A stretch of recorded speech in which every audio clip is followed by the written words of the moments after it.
ओम जहाँ फल नीर्या अफला अपुष्पायाश पुष्पिनेः बृहस्पति प्रसुतास्तानो मुंचन पगुं हसः। ओम श्री गणेश बालिके देव्यै नमो नमः।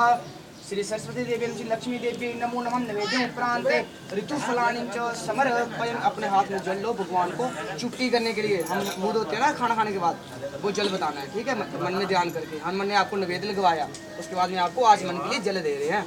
ओम श्री गणेश बालिके देव्यै नमः। ऋतुफलानि उपरांते नैवेद्यम च आचमन्यम जलम च समर्पयामि। बता दे सामने छोड़ दो नीचे। अब उसके बाद लौंग इलायची चढ़ानी है।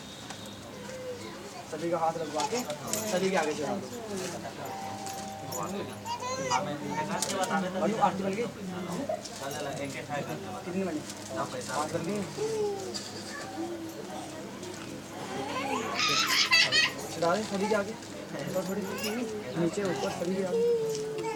तेल में डिबो के 5 दिन नहीं लगा ये इस वाले तेल में रोके जला देंगे, उसको बढ़ा देना और डाल देना आराम से। इसमें ऐसे मिलेगा थोड़ी शाशी इसमें और डाल दो। 5 लगाओ 8